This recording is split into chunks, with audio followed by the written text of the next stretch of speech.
मुरादाबाद में डीएसएम महाविद्यालय में असिस्टेंट प्रोफेसर के पद पर कार्यरत हूँ।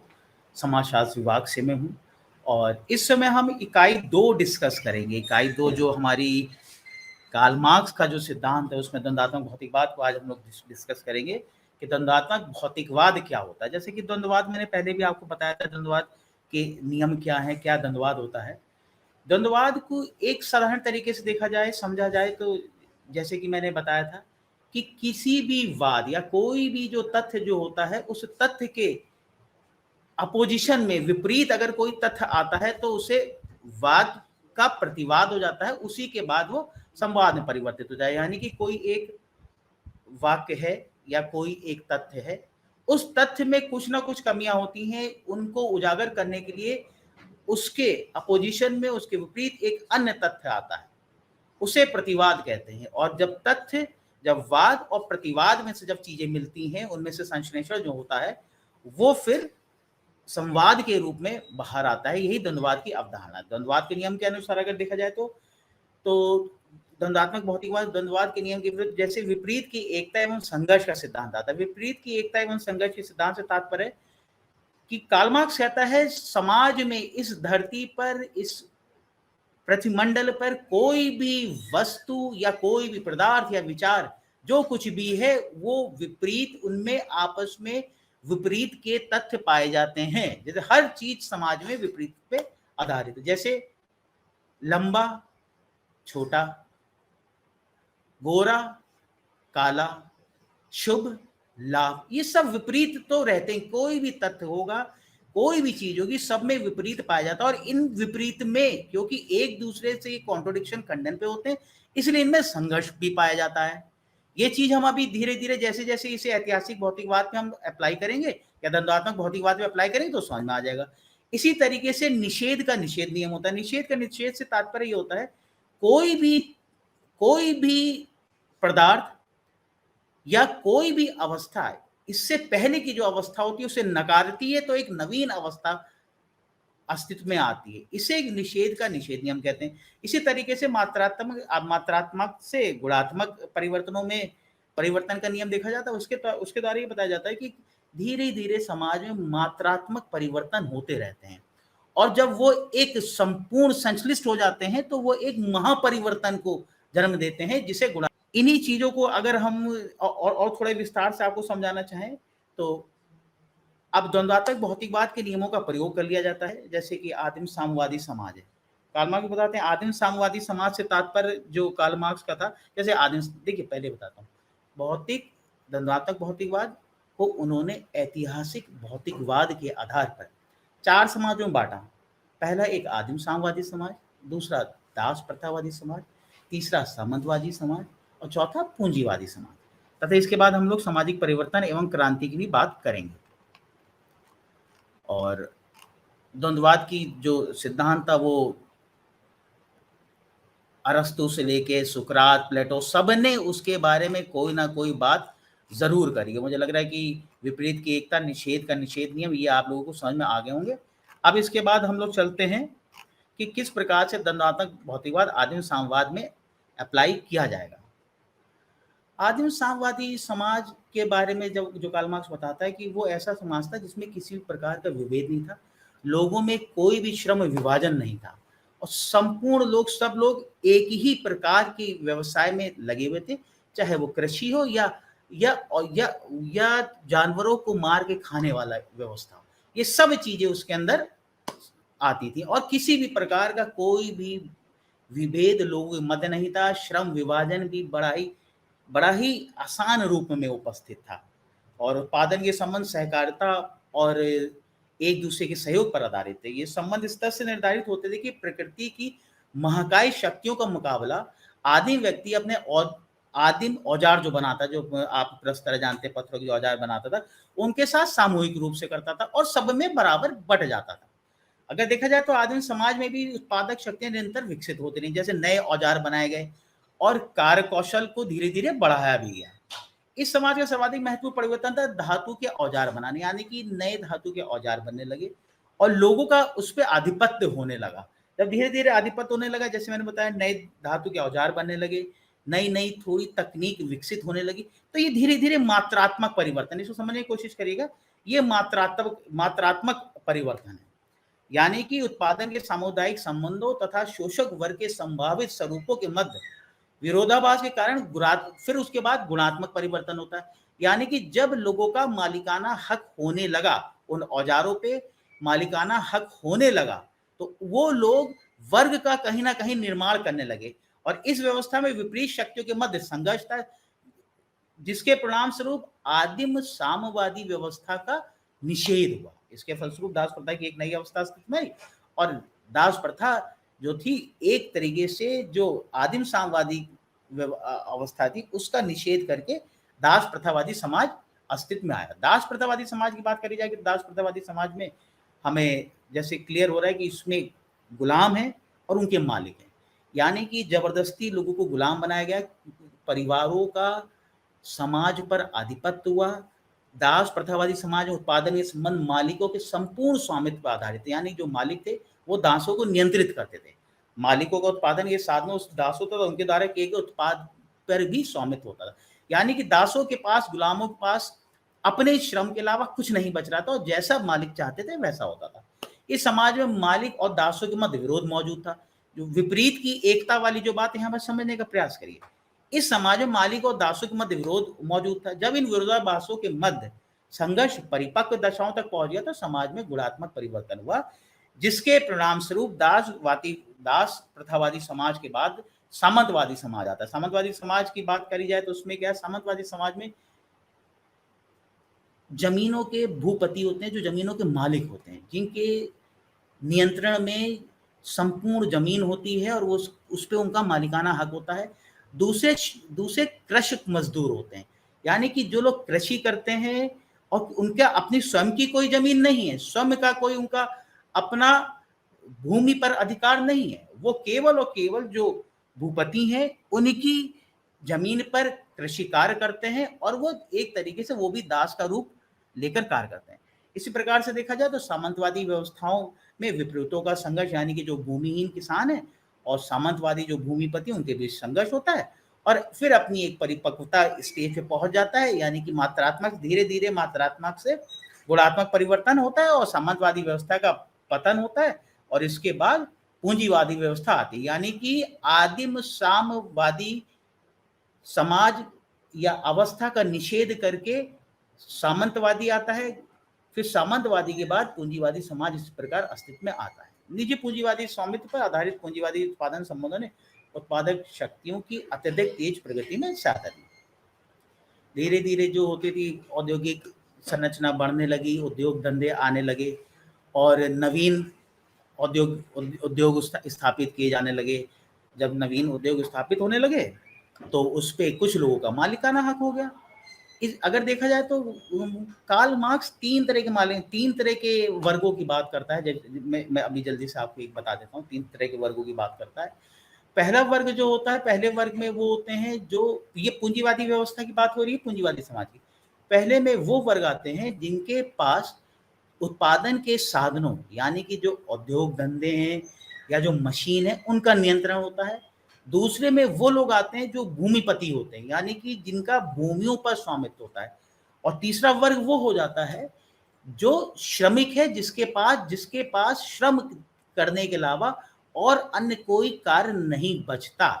इस प्रकार से पूंजीवादी समाज में तीन प्रकार के वर्ग की कार्ल मार्क्स बात करता है। फिर अगर देखा जाए कि उसी तरीके से जो पूंजीवादी होते हैं और जो मजदूर होते हैं, श्रमिक होते हैं, उनमें विरोधाभास और विपरीतों के संघर्ष, आर्थिक संकट और बेरोजगारी को ये व्यवस्था जन्म देने लगती है और ये स्थिति पूंजीवाद और सरबराह के बीच जबरदस्त वर्ग संघर्ष का कारण बनती है। अर्थात दूसरे शब्दों में मात्रात्मक परिवर्तनों का कारण बनती है। ये श्रमिक वर्ग एक समाजवादी क्रांति लाएगा। ये कार्ल मार्क्स के समय हुआ नहीं था। कार्ल मार्क्स ऐसा कह रहे थे कि समाज में परिवर्तन आएगा और समाजवादी या साम्यवादी बन जाएगा। दोनों की अगली स्टेज थी जो जो मार्क्स के सामने घटित नहीं हुई थी। और जैसा कि हमने पहले देखा, नई साम्यवादी सामाजिक आर्थिक संरचना समाजवाद और साम्यवाद की दो अवस्थाओं से गुजरकर विकसित हुई है। समाजवाद में उत्पादन के साधनों का स्वामित्व समाप्त हो जाएगा और साथ ही साथ सभी प्रकार के असमानता और पीड़न के स्वरूप और शोषण सब समाप्त हो जाएंगे। सर्वहारा वर्ग का अधिनायकवाद होगा, यानी कि जो डिक्टेटरशिप होगी वो सर्वहारा की होगी, जो भी राज व्यवस्था होगी वो सब समाप्त हो जाएगी, राज्यविहीन समाज रहेगा। और जहाँ तक कि वाद संवाद प्रक्रिया अंततः समाप्त हो जाएगी और एक ऐसी सामाजिक व्यवस्था की स्थापना होगी जो किसी प्रकार के विरोधाभास से मुक्त होगी। यानी कहने का मतलब था, फिर किसी भी प्रकार की विपरीतों के मध्य संघर्ष नहीं रहेगा, ना ही किसी प्रकार का निषेध रहेगा, क्योंकि व्यवस्था पूर्णतः बदल जाएगी। अब बात करी जाए सामाजिक परिवर्तन एवं क्रांति की बात की जाए। सामाजिक परिवर्तन की बात जो कार्ल मार्क्स करते हैं वो अपनी पुस्तक जर्मन आइडियोलॉजी में करते हैं। और मार्क्स और एंजल दोनों ही इतिहास को एक नई परिकल्पना दी थी इस किताब का। इसमें उत्पादन प्रणाली पर आधारित क्रमिक ऐतिहासिक अवस्थाओं के बारे में प्रमुख विचार दिए गए हैं। मार्क्स और एंजल्स ने एक अवस्था से दूसरी अवस्था में परिवर्तन को क्रांति की अवस्था माना। ये जब ध्यान रखिएगा, क्रांति की अवस्था कहते हैं। और उनका मुख्य फोकस, जो मुख्य ध्यान था वो पूंजीवादी समाज पे था, इसलिए पूंजीवादी समाज में ही वो परिवर्तन, सामाजिक परिवर्तन और क्रांति की बात अत्यधिक करते हैं। उन्होंने इन क्रांतियों को बुर्जुआ क्रांति कहा। बुर्जुआ क्रांति की मार्क्स की परिकल्पना ने यूरोप और अमेरिका में सामाजिक परिवर्तन के अध्ययन के लिए हमें एक अलग परिप्रेक्ष्य प्रदान किया। सामाजिक परिवर्तन पर विद्वानों को और आगे शोध करने के लिए इस परिप्रेक्ष्य ने प्रेरणा भी दी, क्योंकि कार्ल मार्क्स और एंजल्स के लेखों से प्रभावित होकर अन्य समाजशास्त्रियों ने काफी लेख लिखे और श्रम विभाजन की भी बात को भी और संघर्ष को टालने की बातों को पर भी ध्यान दिया। और मार्क्स ने एक अन्य प्रकार की क्रांति की चर्चा की। क्रांति साम्यवाद से संबंधित थी। मार्क्स ने साम्यवाद को पूंजीवाद के बाद की अवस्था माना। समाजवादी क्रांति की मार्क्स की अवधारणा पूंजीवाद से समाजवाद में परिवर्तन को मानकर चलती है। वे बुर्जुआ क्रांति की व्याख्या कुलीन तंत्र के पराजय के रूप में करते हैं। और अगर देखा जाए तो इसमें बिल्कुल स्पष्ट तरीके से समझने का प्रयास करना है कि बहुत ज़्यादा तथ्य इसमें नहीं है। और जो वर्ग क्रांति होगी, वर्ग की क्रांति का जैसे कि मैंने बताया था उसी प्रकार से आप समझते चलिए। और इकाई 3 में वर्ग और वर्ग संघर्ष की चलिए बात करें। इसमें वर्ग निर्धारण के प्रमुख आधार की बात करते हैं। वर्ग निर्धारण का प्रमुख आधार मैंने बताया था, जैसे कि 3 तरह के वर्ग की बात करता है। एक वो है जिसका मालिकाना हक है जमीन पर, वो भूपति स्वामी हो गया। दूसरा वो है जिसका जो उद्योग धंधे हैं उन पर जिसका आधिपत्य है, वो जिनका आधिपत्य है वो बुर्जुआ हो गया। और तीसरा जिसके पास अपने श्रम बेचने के अलावा अन्य कोई भी अन्य तरीका नहीं है, वो व्यक्ति श्रमिक हो गया। तो इसी प्रकार से इतिहास में समाजों का वर्गीकरण और उदय की बात भी की जाएगी। पूंजीवाद के अंतर्गत वर्ग संघर्ष की तीव्रता भी, वर्ग संघर्ष एवं क्रांति भी होती है। वर्ग संरचना के लिए जैसे बताया, वर्ग एक क्लास, इंग्लिश में क्लास कहते हैं, और एक लैटिन शब्द था क्लासेस, यानी कि ये ऐसे लोगों के लिए प्रयुक्त होता था जो समस्त सशस्त्र समूह के लिए किया जाता था। और मार्क्स के बाद पूंजीवाद की बात के बाद वर्ग निर्धारण के प्रमुख आधार, जैसे मैंने बताया, वर्ग निर्धारण के प्रमुख आधार में वो 2 अन्य तथ्य और बताते हैं। एक वस्तुपरक आधार और एक व्यक्तिपरक आधार। वस्तुपरक आधार पे वो कहते हैं कि उत्पादन के साधनों के साथ जब व्यक्तियों के समान संबंध होते हैं तो ऐसे समूह को वर्ग कहा जाता है। इसे समझने के लिए अगर हम एक उदाहरण दीजिए, जैसे कि कृषि व्यवस्था में सभी खेतिहर मजदूरों के भूमि तथा भूपतियों से एक जैसे संबंध होते हैं, उसी प्रकार से भूमिपतियों के भूमि तथा खेतिहर मजदूरों से एक समान संबंध होते हैं। इस प्रकार इस व्याख्या में 2 वर्ग हैं, एक और श्रमिक वर्ग और दूसरी ओर भूमिपति वर्ग है। लेकिन मार्क्सवादी संदर्भ में वर्ग निर्धारण के लिए ये संबंध पर्याप्त नहीं है। इस संदर्भ में मार्क्स का एक कथन बहुत प्रसिद्ध है कि वर्ग अपने आप में वर्ग होना पर्याप्त नहीं है, अपितु उसमें एक सचेत वर्ग होना चाहिए। यानी कि वो जब बता रहे हैं कि सारे मजदूर जो हैं वो अपने में वर्ग हैं, यानी कि उन्हें अपनी वस्तुपरक स्थिति तो पता है कि वर्ग है, लेकिन आपस में एक दूसरे के प्रति वो सचेत नहीं है। इसीलिए वो जब दूसरी व्यक्तिनिष्ठ की बात करता है, सब्जेक्टिव जो दूसरा आधार बताता है, स्वचेतना परक आधार बताता है, उसमें बताता है कि किसी भी समाज में अनेक समूह होते हैं। यदि इन समूहों को हम पहले आधार पर ही वर्ग मान लें तो ऐसे वर्ग न होकर केवल एक कैटेगरी समवर्ग का निर्धारण करते हैं। अतः वर्ग निर्धारण में स्वचेतना परक आधार अत्यधिक महत्वपूर्ण है। स्वचेतना परक यानी कि वो जो सर्वहारा वर्ग है, जो श्रमिक वर्ग है, उनके मध्य में कम से कम ये चेतना होनी चाहिए, एक दूसरे के प्रति सजग होने चाहिए, एक दूसरे के प्रति चेतना होनी चाहिए, और फिर वो अपने में वर्ग नहीं, फिर वो अपने लिए वर्ग का निर्माण करता है। यानी कि अगर उसे वर्ग बनना है, सर्वहारा को वर्ग बनना है, तो उसे अपने लिए वर्ग, यानी कि सबको अपने परिस्थितियों के प्रति सचेत होना है और एक हो जाना है। जब तक स्वचेतना परक आधार नहीं बनेगा, जब तक वर्ग का निर्माण नहीं हो सकता और ना ही किसी प्रकार की क्रांति होगी। वर्ग के बारे में ये एक सी चेतना ही है जो वर्ग के सदस्य हैं, किसी वर्ग के सदस्यों को सामाजिक क्रिया हेतु संगठित करने का आधार बन जाती है। ये बहुत ही महत्वपूर्ण है, इसको जरूर समझिएगा। इसीलिए मार्क्स ने इसे क्लास फॉर इटसेल्फ का, पहले को क्लास इन इटसेल्फ का, अपने वर्ग, और ये कहा कि अपने लिए वर्ग, क्लास फॉर इटसेल्फ, यानी कि सब लोग एक साथ संगठित होकर जब अपनी वास्तविक परिस्थितियों को समझ जाते हैं तो वो क्लास फॉर इटसेल्फ यानी कि स्वचेत परक आधार हो जाता है। ये कार्ल मार्क्स। और इतिहास के वर्गों में अगर देखा जाए तो भाई कि आदिम साम्यवादी अवस्था में भी देखिए दो तरह के वर्ग थे। पहला, आदिम साम्यवादी समाज में तो किसी प्रकार का वर्ग नहीं था, वो तो बिल्कुल मुक्त था, किसी प्रकार की कोई भी समस्या नहीं। दास अवस्था में जरूर दो वर्ग हो गए, क्योंकि जब गुलाम अपनी दास प्रथा में जब गुलाम समझ गए, अपनी परिस्थिति समझ गए कि हमें इस परिस्थिति से निकलना है, धीरे धीरे उन्होंने, पहले तो वो अपने में वर्ग थे, फिर वो अपनी एक दूसरे की परिस्थिति को समझा, उसके बाद वो अपने में वर्ग की जगह अपने लिए वर्ग हो गए और उन्होंने विद्रोह कर दिया। इसी के साथ दास अवस्था का अंत हुआ, मात्रात्मक से गुणात्मक में परिवर्तन हो गया। दास अवस्था जो थी वो सामंतवादी अवस्था में परिवर्तित हो गई। इसी प्रकार सामंतवादी अवस्था में जो कृषक समाज था, जो कृषि दास थे, उन्होंने मात्रात्मक अपने अपने क्लास इन इटसेल्फ को क्लास फॉर इटसेल्फ बनाकर उन्होंने आंदोलन किया और क्रांति करी, और जो है उन्होंने कृषकों, जो भूमिपति थे, भूमि के मालिक थे, उस व्यवस्था को उखाड़ फेंका। उसी के बाद पूंजीवाद के अंतर्गत वर्ग संघर्ष की बात करी जाती है, तो ये ज्यादा मार्क्स के लिए इंपॉर्टेंट था। बाकी क्योंकि और इसको इन्होंने, मार्क्स एंजल्स ने manifest of the communist party में बड़े अच्छी तरीके से उसे इन्होंने समझाया। और इसमें अगर देखा जाए तो हम जो आप उतना पढ़ के भी समझ में आ जाएगा। मुख्य मुद्दा यही है कि वर्ग, पूंजीवादी जो पूंजीपति हैं और जो सर्वहारा हैं, जो श्रमिक हैं, इनके मध्य आपस में संघर्ष होता है। सर्वहारा पूंजीपति के खिलाफ क्रांति करता है वो, क्योंकि उसके पास करने कुछ होता नहीं। जैसे कि कार्ल मार्क्स ने कहा था कि समस्त संसार के सर्वहारा एकत्रित हो, इकट्ठे हो, तुम्हारे पास खोने के लिए बेड़ियों के अलावा कुछ नहीं है, और अधिनायकवाद की तरफ बढ़ो, समाज पूंजीवादी व्यवस्था को उखाड़ फेंको और अपने को प्रतिस्थापित करो। ये सर्वहारा की क्रांति के लिए बात करते हैं, यही वर्ग संघर्ष है। और इसको अगर हल्का सा और मैं थोड़ा सा बताऊं तो और एक्सप्लेन कर सकता हूँ। मार्क्स से सर्वहारा को वर्ग संघर्ष में एक उभरते हुए वर्ग के रूप में माना था। उन्होंने ये दावे से कहा कि एक वर्ग का दूसरे वर्ग पर विजित होना समाज की प्रगति का आधार। जब तक एक समाज, एक वर्ग दूसरे वर्ग पर अपना आधिपत्य नहीं जमाएगा, जब तक समाज में गुणात्मक परिवर्तन नहीं होगा। और मार्क्स के जीवन का उद्देश्य अगर देखा जाए तो यही था कि सर्वहारा वर्ग को प्रभावी बनाना था।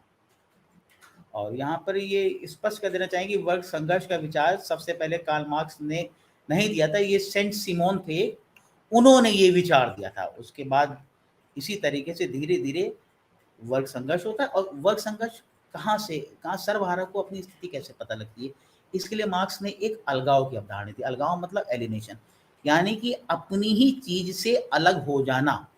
इस अपनी ही चीजें से, यानी जैसे कि अगर हम एक इसको उदाहरण के रूप में लें तो आप देखिए, जैसे जैसे जो मतलब जो मोची है वो जूते बनाता है, लेकिन उसका अपने लिए इस्तेमाल नहीं कर सकता।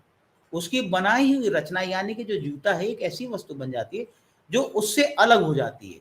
ये वस्तु एक ऐसा रूप ले लेती है जो उसके बनाने वाले से पृथक हो जाती है, यानी कि वो उसके लिए नहीं बना है। वह अपनी काम करने तथा सृजन करने की अंतर प्रेरणा को संतुष्ट करने के लिए जूते नहीं बनाता, अपितु अपनी जीविका कमाने के लिए ऐसा करता रहता है। कारीगर के लिए वस्तु का पृथक रूप धारण कर लेना और भी गहरा हो जाता है। जब कारखाने में उत्पादन प्रक्रिया अलग अलग हिस्सों में बांट दी जाती है तथा कारीगर के हिस्से में एक पूरे काम यानी कि जूते बनाने का एक छोटा सा हिस्सा ही आता है, इस तरह वह जूता बनाने किसी एक भाग पर काम करने की गतिविधि, जैसे सिलाई कर दे या कटाई कर दे या उसके तलवे चिपका दे में लगा रहता है, उसका काम मशीन जैसा हो जाता है, मशीनीकृत हो जाता है तथा वह सोच समझ से काम करने की क्षमता खो देता है। इसी प्रकार से जब ये स्थिति बन जाती है तो कार्ल मार्क्स बताता है कि अलगाव विलगन प्राप्त, क्योंकि वो वस्तु उसकी नहीं है, क्योंकि वो जो वस्तु बना रहा है वो उसकी स्वयं की नहीं है। इसीलिए कार्ल मार्क्स कहता है कि जो सर्वहारा है, श्रमिक है, उसके अलगाव पैदा होता है। अलगाव के लिए वो बताते हैं कि अलगाव सबसे पहले वो जो वस्तु बना रहा है उसका उस वस्तु से अलगाव हो जाता है। दूसरा दूसरा पॉइंट अगर देखा जाए तो वो ये कहता है कि जो प्रोसेस होता है, यानी कि जिस जिस प्रक्रिया में वो बनता है उस प्रक्रिया से भी उसका अलगाव हो जाता है।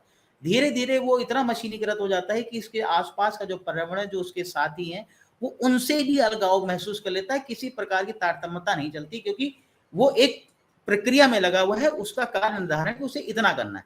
इसी के साथ साथ वो फिर अपने परिवार से भी कट जाता है और स्वयं के प्रति भी अलगावित हो जाता है कि उसको अपना स्वयं का अस्तित्व कोई समझ में नहीं आता है। अलगाव सदैव आत्म अलगाव होता है, अर्थात अपने ही कामों द्वारा अपने से अलग हो जाना। और अलगाव के अनेक स्वरूपों में से आत्म अलगाव एक स्वरूप मात्र नहीं, कई और भी डिस्कस किए गए, लेकिन हम उस पर बहुत ज्यादा ध्यान नहीं देंगे। तो जब ये अलगाव हो जाता है, अलगाव की अवधारणा ही मार्क्सवादी चिंतन में विश्लेषण की एक महत्वपूर्ण कुंजी मानता है। मार्क्स के अनुसार अभी तक व्यक्ति सदैव स्व अलगावित था। उत्पादन के बुर्जुआ समाज के भीतर विकसित हो रही उत्पादन शक्तियां ऐसी भौतिक दशाएं उत्पन्न करती हैं जो इस विरोध एवं अलगाव का समाधान कर देंगे। यानी कि वो अपने वो उनके खिलाफ, जो बुर्जुआ वर्ग है, जो पूंजीपति वर्ग है, उसके खिलाफ खड़ा हो जाएगा। इसको समझिए, बहुत ही आसान तथ्य है, इसमें बहुत ज़्यादा सोचने की आवश्यकता नहीं है, पढ़ेंगे तो चीज़ क्लियर हो जाएगी। तो इसी प्रकार से अगर देखा जाए तो कार्ल मार्क्स का जो वर्ग और वर्कर संघर्ष सिद्धांत है वो खत्म हो जाता है। और मुझे उम्मीद है कि जो मैंने आप लोगों को जो चीज़ें बताई हैं, जो चीज़ समझाई हैं, उम्मीद है कि वो आपको स्पष्ट रूप से ज़रूर क्लियर हो गई होंगी। अब अगर देखा जाए तो मैं अगर और थोड़ा अगर विचार करूं तो इसमें मैं आता हूं कि अगर देखा जाए तो इसमें हम यूनिट 4 की बात करते हैं। यूनिट 4 में हम एमाइल दरखाइम की बात करेंगे। अब यूनिट 4 में आपको पता होगा एमाइल दरखाइम को आप लोगों को जो है समझना है। एमाइल दरखाइम की कृतियों के दार्शनिक आधार भी इसमें बताएंगे। इसमें हम चलिए शुरू करते हैं एमाइल दरखाइम।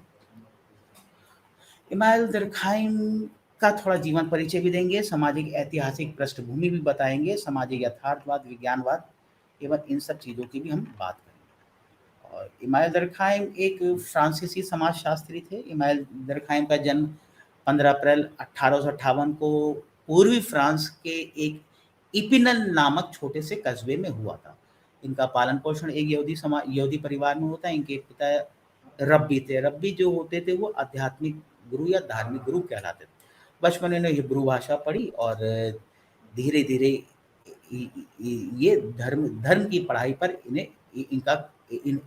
इनका अध्ययन शुरू करवाया गया इनके पिताजी के द्वारा। लेकिन धीरे धीरे वो बड़े होने पर इमिल दरखाइम ने यहूदी धर्म और ईसाई धर्म से नाता तोड़ दिया। उनको ये लगा कि यह आधुनिक विश्व की धर्म है, आधुनिक विश्व की समस्याओं का समाधान नहीं सुलझा सकता है। तथापि अपनी समस्त शैक्षिक जीविका वृत्ति के लिए उन्होंने धर्म और नैतिकता के बौद्धिक अन्वेषण में अधिक रुचि दिखाई। इन्होंने ये देखना चाहा कि ऐसा क्या है कि धर्म पे व्यक्तियों को इतना जोर है, धर्म कैसे व्यक्तियों को एक साथ जोड़े रखता है, ये इनका मुख्य उद्देश्य था। और 1879 में उच्चतर शिक्षा के लिए दरखाइम ने फ्रांस में एक स्कूल था, जाना माना महाविद्यालय था, इकोल नॉर्मल सुपीरियर, वहाँ पर एडमिशन लिया। और आरंभ में उनकी रुचि मनोविज्ञान और दर्शन शास्त्र का अध्ययन उन्होंने किया। और धीरे धीरे, लेकिन जिस तरीके से वो पढ़ते रहे, थर्ड ईयर में जब आए, अपने थर्ड ईयर में आए, तो थर्ड ईयर में आकर उन्होंने समाज शास्त्र पर अपना ध्यान केंद्रित किया। और जो समाज शास्त्र पर अपना ध्यान केंद्रित किया क्योंकि उन्हें लग रहा था कि समाज की, उनके अनुसार जो भी तात्विक प्रश्न होते हैं, जैसे कि समाज शास्त्र में उन्हें तर्क संगतता बहुत अधिक दिखी। उन्हें समाज शास्त्र एक वैज्ञानिक विषय लगा और एक व्यवहार परक विषय लगा। इसलिए उन्होंने थर्ड ईयर में समाज शास्त्र पढ़ने का निर्णय लिया। उनका कहना था कि हर शास्त्र विद्या की विषय वस्तु सुस्पष्ट होनी चाहिए। दरखाइम तर्कसंगतवाद कह लें, नैतिकता के वैज्ञानिक अध्ययन एवं लौकिक शिक्षा के प्रति काफ़ी वचनबद्ध थे और वो इसी प्रकार से वो प्रभावित थे। एक रिन्यूविए थे, उनसे प्रभावित थे, फुस्ते द कुलांस थे, उनसे प्रभावित थे। वर्ष 1882 से लेकर 1887 दरखाइम ने पेरिस के निकट मतलब राज नियंत्रित माध्यमिक विद्यालय में दर्शन शास्त्र पढ़ाया। वो दर्शन शास्त्र भी पढ़ाने लगे। उस समय उन्होंने अपनी थीसिस लिखना शुरू किया। फ्रांस में अगर देखा जाए तो 2 प्रकार की थीसिस लिखी जाती थी। एक थीसिस बड़ी होती थी और एक छोटी थीसिस होती। जो छोटी थीसिस उन्होंने लिखी, वो उन्होंने मोंटेस्क्यू के विचारों पर आधारित होकर लिखी और जो बड़ी उनकी जो थीसिस थी और जो जो मेन उनकी उनकी थीसिस कही जाती है, वो डिवीज़न ऑफ लेबर पर आधारित होकर उन्होंने करी। मतलब अब मोंटेस्क्यू मतलब क्योंकि मोंटेस्क्यू पहले ही राज्यों के विभिन्न प्रकारों की अन्य तथ्यों से व्याख्या करने की कोशिश कर चुके थे। राजनीतिक क्रांति जो फ्रांस में हुई थी, उसके वो प्रवर्तक भी थे। और दरखाइम की दूसरी थीसिस जैसे मैंने बताया, the division of labour in society से संबंधित है। ये थीसिस जब लिखी लिखी जा रही थी, उस समय तक इंग्लैंड और जर्मनी में औद्योगिक क्रांति हो चुकी थी तथा फ्रांस पड़ोसी देशों के उक्त परिवर्तनों को महसूस करने लगा था। फ्रांस में भी इसकी बातें होने लगी थी। इसके अतिरिक्त अगर देखा जाए तो इंग्लैंड में एडम स्मिथ थे। एडम स्मिथ से Karl Marx sorry Adam Smith से इमानुएल दरखाइम प्रभावित थे। एडम स्मिथ ने भी डिवीजन ऑफ लेबर की बात करी थी अपनी पुस्तक द वेल्थ ऑफ नेशन में। और इस सिद्धांत में क्योंकि इन्होंने उत्पादन कुशलता और धन बढ़ाने में योगदान कैसे एक श्रम विभाजन के द्वारा कैसे होता है, उसकी चर्चा करी थी। और श्रम विभाजन के प्रकारों, कारणों और उसके व्याधिकीय रूपों का आर्थिक नहीं बल्कि सामाजिक क्षेत्र में स्वयं समाज में उपयोग करना चाहिए। ये एमाल डरखाम का कहने का मतलब ये था कि जो श्रम विभाजन है उसके पीछे सामाजिक कारण होते हैं। श्रम विभाजन के पीछे सामाजिक यानी श्रम विभाजन के पीछे सामाजिक कारण होते हैं, ना कि कोई आर्थिक कारण या कोई अन्य कारण। ये समाज ही है जो व्यक्तियों में श्रम विभाजन को स्थापित करता है। और 1895 में इनकी किताब प्रकाशित थी। इस कृति का अंग्रेजी में अगर देखा नाम था रूल्स ऑफ सोशियोलॉजिकल मेथड, जिसमें इन्होंने इसके बारे में चर्चा करी थी। इसी के साथ साथ अगर देखा जाए तो दरखाइम ने 1897 में एक अपनी अन्य पुस्तक लिखी थी सुसाइड, जिसमें उन्होंने आत्महत्या के सामाजिक कारण बताने की कोशिश करी थी। यानी कि जो आत्महत्या जो होती है वो कोई मनोवैज्ञानिक नहीं है या व्यक्तिपरक नहीं है, व्यक्ति की स्वयं की सोच नहीं है। वो कहीं न कहीं उसके पीछे सामाजिक कारक होते हैं कि जो व्यक्ति को इस तरीके से प्रभावित करते हैं कि वो आत्महत्या करने पर मजबूर हो जाता है।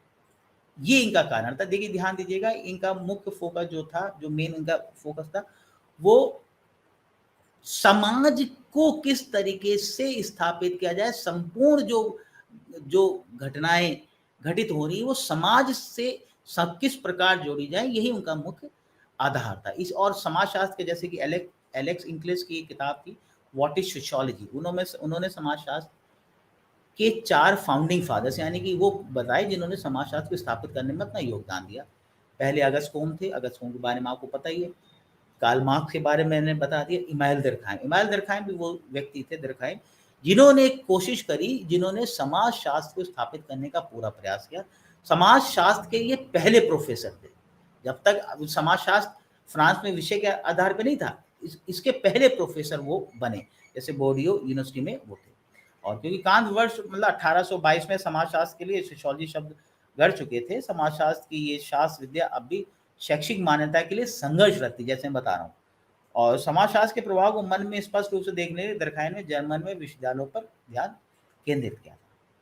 जर्मनी में भी उन पर कई लोगों का प्रभाव पड़ा और वर्ष 1887 में दरखाइम ने अपनी जीवन यापन के लिए बोर्डी विश्वविद्यालय में एक प्रोफेसर के रूप में कार्य आरंभ कर दिए थे। यहाँ उन्हें बड़े ही लाभकारी 15 साल तक वहाँ रहे। तो यहीं पर उन्होंने 1893 में उनकी जो प्रथम पुस्तक the division of labour society थी वो प्रकाशित कराई। ये उनके डॉक्टर यानी कि जो डॉक्टरेट थी, जो पीएचडी थी, उसकी की उपाधि संबंधी शोध निबंध पर आधारित थी।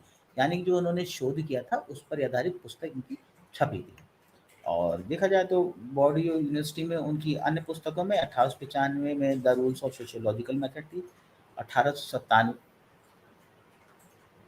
1897 में सोसाइटी, और 1898 में वेल दरखाइम ने ल एनी सोशियोलॉजिके एक पत्रिका थी, एक समाजशास्त्र की एक पत्रिका थी जिसकी शुरुआत करी थी और जिसकी गिनती विश्व के सर्वप्रथम समाजशास्त्र संबंधी पत्र पत्रिकाओं में होती है। अपने जीवन काल में दरखाइम को समाजशास्त्र के सिद्धांतों का समर्थन करने के लिए कुछ आलोचना का भी सामना करना पड़ा था। दरखाइम राजनीति को नापसंद करते थे, परंतु नैतिक व्यष्टिवाद विषयक उनके एक लेख ने ड्राइफुस मामले का समर्थन करते हुए बुद्धिजीवियों के खिलाफ अभियोगों का करारा जवाब दिया था। और इसमें और ज़्यादा हम ना जाते हुए हम ये देखेंगे कि उन्होंने शिक्षा एवं समाजशास्त्र को एक साथ पढ़ाया और वर्ष 1906 में वे प्रोफेसर हो गए और 1913 में दरखाइम को शिक्षा, विज्ञान एवं समाजशास्त्र का प्रभार सौंपा गया। जैसे बताया, वो पहले प्रोफेसर बने। प्रथम विश्व युद्ध में अपने पुत्र की मृत्यु के पश्चात वर्ष 1917 में दिल का दौरा पड़ने से दरखाइम का निधन हो गया था। और सामाजिक ऐतिहासिक पृष्ठभूमि की बात देखी जाए तो जो फ्रांसीसी क्रांति थी कि कौन सी ऐसी सामाजिक ऐतिहासिक पृष्ठभूमि थी जिन्होंने दरखाइम को प्रभावित किया, समाजशास्त्र को स्थापित करने के लिए प्रभावित किया या समाज का अध्ययन करने के लिए प्रभावित किया। उसमें फ्रांसीसी क्रांति देखी जाती है 1789 से, क्योंकि एक वो एनलाइटनमेंट का एक प्रबोधन युग शुरू हो गया था। और वर्ष 1871 में फ्रांस के समक्ष राजनीतिक संकट था और राष्ट्रीय एकता का पतन होता जा रहा था। फ्रांस ने इसी कारण सामाजिक प्रगति पर ध्यान केंद्रित करते हुए राजनीतिक समीकरण की दिशा में कार्य किया। साथ ही मानकर चला गया कि वैज्ञानिक पद्धति का विकास ही सामाजिक प्रगति की ओर ले जाएगा। दरखाइम का मानना था कि समाजशास्त्रीय पद्धति नैतिक अवस्था में अवनति के समाधान प्रदान कर सकती है, यानी कि समाज में जो अवनति हो रही है, समाज में जो सामाजिक मूल्य या नैतिक मूल्य गिर रहे हैं, उनको पुनः स्थापित करने के लिए या वो क्यों घटित हो रहे हैं, उसका अध्ययन समाजशास्त्र के द्वारा किया जा सकता है। और अपनी सभी प्रमुख कृतियों में उन्होंने उनका सरोकार इस बात का विश्लेषण करने से रहा कि औद्योगिक युग में लोग एक दूसरे के साथ किस प्रकार के संबंध और कैसे संबंध स्थापित करते हैं, ये उनका मुख्य उद्देश्य था, इसको समझना। और धर्मनिरपेक्ष विषयों को सम्मिलित किया था। भाई इनका अध्ययन, जैसे कि मैंने बताया कि अगर इनका अध्ययन देखा जाए तो बड़ा विस्तृत अध्ययन देखो, समाजशास्त्र इन्हें स्थापित करना था।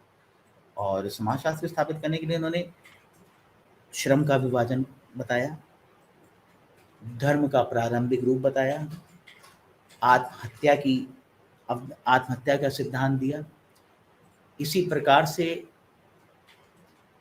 लौकिक पारलौकिक का सिद्धांत दिया। यानी कि समाजशास्त्र को स्थापित करने के लिए जो भी ये योगदान दे सकते थे, इन्होंने वो योगदान दिए। और दरखाइम की कृतियों पर अगर अन्य विचारकों के प्रभाव को देखा जाए तो सामाजिक यथार्थवाद की बात होती है। दरखाइम ने सभी परिघटनाओं के लिए सामाजिक व्याख्या प्रस्तुत की, जैसे कि बताया जा रहा है। दरखाइम एक सामाजिक यथार्थवादी थे, क्योंकि उन्होंने समाज को एक सुई जेनरिस अर्थात अद्वितीय तथा व्यक्ति से पूर्व एक अस्तित्व के रूप में परिकल्पित किया था। सुई जेनरिस से मतलब है कि स्वतः विकसित। इनका कहने का मतलब था कि समाज स्वतः विकसित है और पहले समाज है, फिर उसके बाद व्यक्ति आता है। यानी कि जो व्यक्ति का अस्तित्व समाज के बिना नहीं हो सकता, समाज ही प्रमुख है जिससे व्यक्ति का अस्तित्व होता है। और उन्होंने अगर देखा जाए तो उनका मानना था कि आर्थिक और उपयोगितावादी व्याख्याएं वैज्ञानिक परिघटनाओं को स्पष्ट नहीं कर सकती। यानी कि आर्थिक और उपयोगितावादी पर वो आधारित नहीं थे, वो सामाजिक तथ्य ढूंढना चाहते थे, समाज ढूंढना चाहते थे कि समाज को किस प्रकार से समाज व्यवस्थित रखता है, व्यक्तियों के व्यवहार को, व्यक्तियों को किस प्रकार समाज नियंत्रित रखता है। और अगर देखा जाए तो समाज और व्यक्ति इनके लिए अप्रतिकरण है, लोगों पर एक सामाजिक दबाव बना ही रहता है, उनके कार्य पूरी तरह उपयोगितावादी अथवा आर्थिक रूप से संचालित नहीं होते, ये दरखाइम का कहना था। दरखाइम समाजशास्त्र की प्रस्तुति को एक स्वतंत्र विषय के क्षेत्र में स्थापित करने के लिए के प्रति दृढ़ संकल्प थे, जैसा बताया। और समाजशास्त्र में सामाजिक तथ्यों का अध्ययन करने पर जोर दिया जो दबावकारी होते हैं, जो व्यक्ति को एक निश्चित तरीके से व्यवहार करने के लिए प्रभावित करते हैं। और उनके अनुसार समाजशास्त्र में उन सामाजिक तथ्यों का अध्ययन किया जाता है जो दबावकारी और बाहरी होते हैं। ये अभी मैं जब सामाजिक तथ्य करेंगे तो उसमें मैं इसे और क्लियर करूँगा। उनका मानना था कि मानव कृत्य सर्वमान्य जो भी कार्य या प्रयोजन पर आधारित अथवा आत्महित की ओर संचालित नहीं होता, वरन एक बाहरी दबाव अस्तित्व परक है होता है जो हमें किन्हीं कार्यों को विशेष परिस्थिति में करने के लिए प्रेरित करता है। और इसको इन्होंने सामाजिक तत्व का नाम दिया था और इसको इन्होंने अपनी पुस्तक the rules of sociological method में लिखा था और वो जो कि स्वीकार्य भी था। दरखाइन की कृतियों पर प्रभाव डालने वाले अन्य मतलब अगर देखा जाए तो प्रारंभिक फ्रांसीसी बुद्धिजीवियों में जे जे रूसो और हॉब्स थे। जे रूसो और हॉब्स ने भी समाज की कॉन्ट्रेक्चुअल, जैसे हॉब्स ने समाज सोशल कॉन्ट्रैक्ट की थ्योरी दी थी। दरखाइम रूसो की इस धारणा से प्रभावित है कि ऐसे सर्वमान्य सामाजिक एवं नीति संगत नियमों की आवश्यकता है जो समाज को एकबद्ध करके रख सके। यानी कि रूसो के उस तथ्य से प्रभावित थे कि नैतिकता की इससे प्रभावित है कि सामाजिकता एवं नीति संगत, यानी सामाजिकता और नीति संगत नियम बनने चाहिए जिससे समाज को एकबद्ध रखा जा सके। ये रूसो से प्रभावित है। और रूसो का कहना था कि सामूहिक इच्छा शक्ति अनेक वैयक्तिक इच्छाओं से उत्पन्न होती है और इसी कारण समाज उस अर्थ में वैयक्तिक इच्छावृत्ति से प्रकट होता है। और अगर देखा जाए हॉब्स के विचार से वो बहुत ज़्यादा सहमत नहीं थे, हॉब्स के विचारों से वो असहमत थे। हॉब्स कहता ही था कि व्यक्ति का प्रकृति के साथ एक अनुबंध होता है और उनका आग्रह था कि व्यक्ति की इच्छा का स्थान सामाजिक बंधनों से पहले होता है। और हॉब्स ने समाज की उत्पत्ति हेतु एक राजनीतिक एवं वैधानिक व्याख्या तैयार करी थी। उनके अनुसार समाज तब अस्तित्व में आता है जब लोग सर्वमान्य नियमों, किसी नायक के नियम के प्रति औपचारिक समझौता कर लेते हैं और शांत पूर्वक रहने पर अपनी सहमति व्यक्त करते हैं। दरखाइन का मानना था कि दबाव समूहगत लोगों से निर्गत होता है, ना कि व्यक्ति विशेष से। दरखाइन देखिए इस तथ्य को समझिए, लाइन को समझिए। दरखाइन का मानना था कि दबाव समूहगत लोगों से निर्गत होता है, ना कि व्यक्ति विशेष से। किसी एक व्यक्ति से नहीं, समूह में निर्गत होता है दबाव। ये दबाव नजर आता है और इसका प्रकटीकरण किसी व्यक्ति विशेष के अंदर से प्रकट नहीं होता। दरखाइन का सामाजिक यथार्थवाद हर्बर्ट स्पेंसर के व्यक्तिवाद और नामवाद के विरुद्ध है। वो व्यक्तिवाद से, क्योंकि देखिए यहाँ पर साफ साफ दिख रहा है दरखाइन समाज को महत्वपूर्ण मानने, व्यक्तिवादिता को महत्वपूर्ण नहीं माने। व्यक्ति उनके लिए महत्वपूर्ण नहीं है, महत्वपूर्ण समाज है। समाज ही है जो व्यक्तियों को संचालित करता है। इस चीज को समझने का प्रयास करें। और स्पेंसर व्यक्तिवाद की इंडिविजुअलिज्म की बात करते हैं जिसे दरखाइन नकारते हैं। और उनका कि दरखाइन का मानना था कि कोई भी व्यक्तिपरक कार्रवाई से पहले समाज को ध्यान में रखना होगा, यानी कि समाज ही महत्वपूर्ण है। और इसके अनुसार स्पेंसर से वो इसलिए सहमत, जैसे कि मैंने बताया, इसलिए सहमत नहीं थे कि व्यक्ति को ही महत्वपूर्ण मान रहे थे। दरखाइन का मानना था कि सामाजिक एकीकरण वैयक्तिक कार्यों का परिणाम नहीं होता, बल्कि समाज को एकजुट रखने वाला एकात्मकता का एक साझा भाव होता है। अपनी पुस्तक the rules of sociological method में समाज के अध्ययन के लिए एक उन्होंने प्रविधि बनाई, एक सिद्धांत भी दिया। और उनका दृढ़ मत था कि उनका दृढ़ निश्चय था कि समाजशास्त्र आत्महत्या की भी बात करते हैं। जैसे समाजशास्त्र में आत्महत्या की बात की, उनका दृढ़ मत था कि समाजशास्त्र आत्महत्या की दरों, धार्मिक संबंधों, नैतिक नियमों आदि सामाजिक तथ्यों का अध्ययन है। ये सामाजिक तथ्य व्यक्ति पर एक दबाव बनाते हैं। उनके अनुसार परम सामाजिक सत्ता समूह है, ना कि व्यक्ति। यानी कि आत्महत्या के सिद्धांत में उन्होंने इस प्रकार से बताया, जो व्यक्ति आत्महत्या कर रहा है वो व्यक्तिगत कारण नहीं होते, वो समाज का दबाव उसको होता है, इसलिए वो आत्महत्या करता है, ना कि व्यक्तिगत कारणों से। ना ही कोई मनोवैज्ञानिक कारक होता है, ना ही कोई आर्थिक कारक होता है। इसे समझने का प्रयास करिएगा।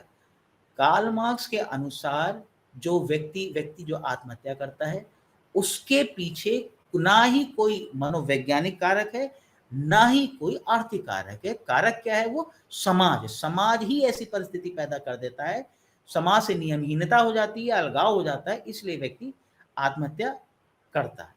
और विज्ञानवाद और प्रत्यक्षवाद का प्रभाव अगर देखा जाए तो उन पे काफी स्पष्ट दिखता है, क्योंकि समाज शास्त्र को समाजशास्त्र को एक विज्ञान के रूप में वो स्थापित करना चाहते थे। समाजशास्त्र जो था उसे एक विज्ञान के रूप में स्थापित करना चाहते थे, तभी समाजशास्त्र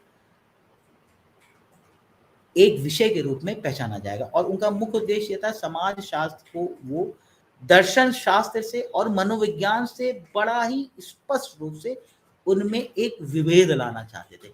यानी कि समाज शास्त्र पूर्णतः समाज के अध्ययन पर ही आधारित है और से ही संबंधित है, ना कि दर्शन शास्त्रीय विद्या से। ये एक वैज्ञानिक, ये सामाजिक तथ्य जो इन्होंने एक सिद्धांत दिया था, ये सामाजिक तथ्य को ही इन्होंने समाज शास्त्र की प्रविधि बनाया था। और ये इसे मनोविज्ञान से भी अलग करना चाहते थे, क्योंकि मनोविज्ञान पूर्ण रूप से व्यक्तिवादिता पर जोर देता है, एक व्यक्ति की विचारों, एक व्यक्ति के व्यवहार पर केंद्रित होता है। इसीलिए मनोविज्ञान से समाजशास्त्र को अलग करना चाहते थे, क्योंकि इनका उद्देश्य ये था कि समाज शास्त्र एक अलग विज्ञान है, ये व्यक्तिवादिता पर आधारित नहीं है, ये सामूहिक चेतना पर, ये समूह पर आधारित है।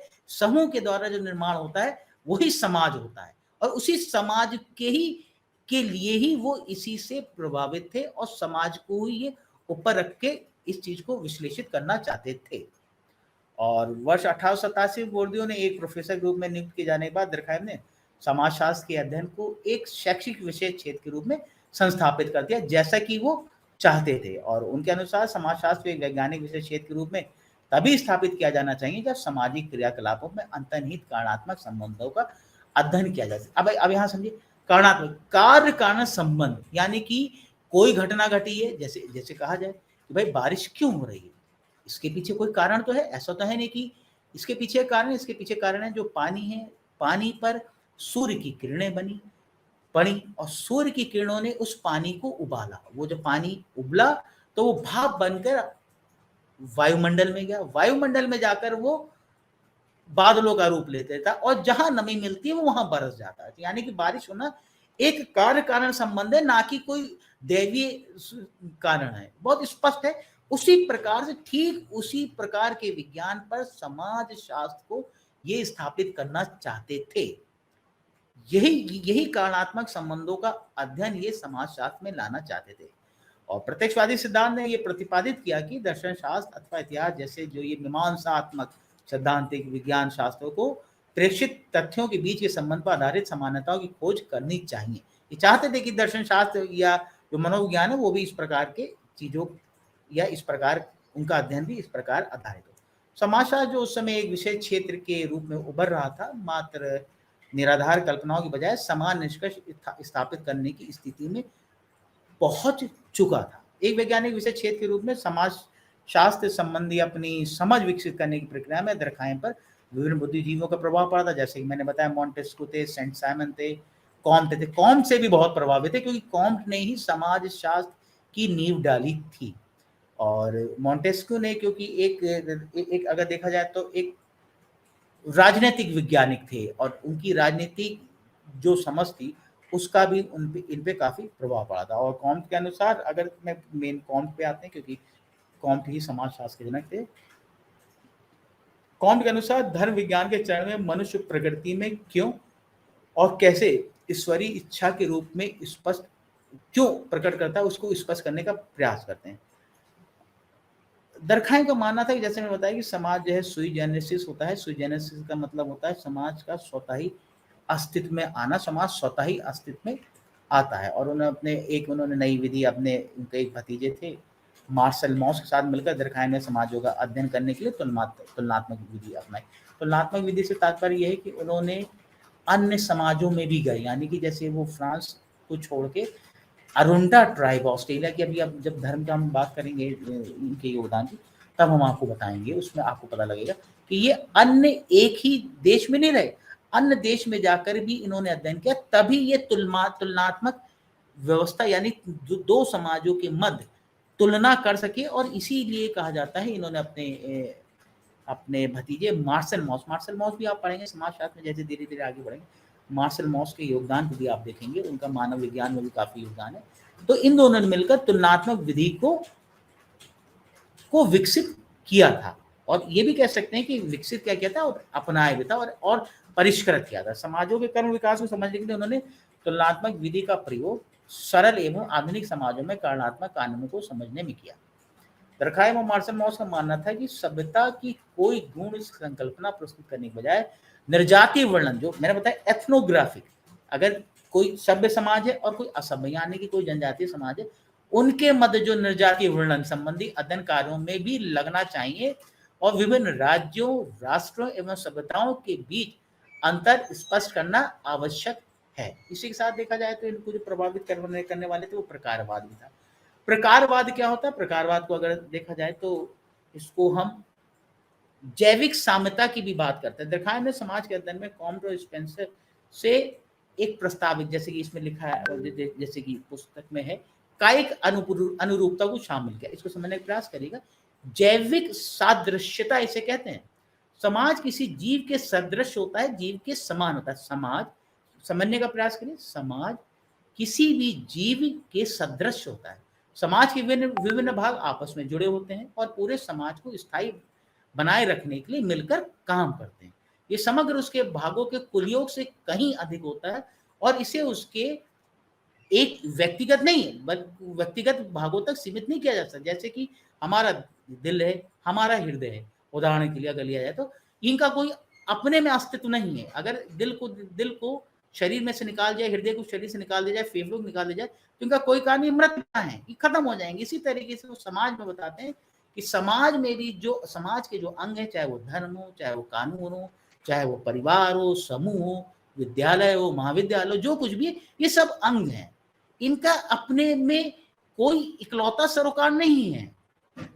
इसी तरीके से मतलब जिस प्रकार से अंग समस्त शरीर को कायम रखने के लिए मिलकर काम करते हैं और उन्हें अलग से देखे जाने पर वे निर्जीव प्रतीत होते हैं, ठीक इसी प्रकार सामाजिक परिघटनाओं की व्याख्या व्यक्तिगत परिघटनाओं यानी व्यक्तिक एक व्यक्ति की परिघटनाओं पर आधारित होकर अध्ययन नहीं किया जा सकता। यहाँ पर ये बहुत स्पष्ट मनोविज्ञान से अपने को अलग कर, इसको समझने का प्रयास करिए। मनोविज्ञान से इन्होंने अपने को अलग कर दिया क्योंकि ये समाज शास्त्र को कोम्ब की तरह एक पूर्ण वैज्ञानिक की तरह, वैज्ञानिक विषय की तरह स्थापित करना चाहते थे। सामाजिक एकीकरण इसलिए संभव होता है कि समाज के सभी अंग समग्र समाज को कायम रखने के लिए कार्य करते हैं। और सरल समाजों में मान्यताएं होती हैं, उनके बारे में हम और डिस्कस करेंगे।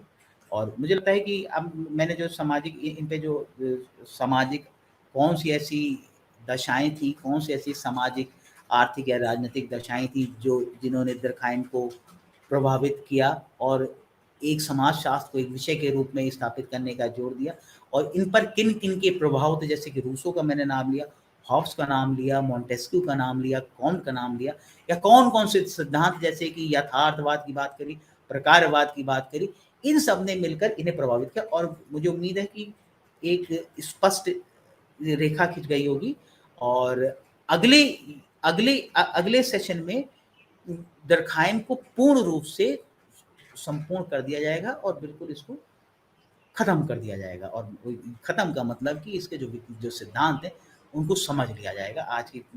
आज की सेशन मुझे लगता है आज की क्लास यहीं तक ही ठीक है, और जितना बताएगा उसका रिवीजन जरूर करिए और आपको एक क्लियर कट व्यू, जैसे कि मार्क्स के बारे में मिल चुका है और दरखाइम के बारे में भी यथ कारणों पर आधारित है। इन्होंने समाज शास्त्र को समाज पर आधारित होकर स्थापित किया, यानी समाज महत्वपूर्ण है ना कि व्यक्ति। तो मैं आज अपने इस सेशन को यहीं समाप्त करता हूँ और इस सेशन के उम्मीद है कि आप लोग को समझ आएगा। नेक्स्ट सेशन में अमाल दरखाइम कि जो भी इकाइयाँ हैं वो संपूर्ण रूप से पूर्ण हो जाएंगी, और इसके लिए आप सबका धन्यवाद।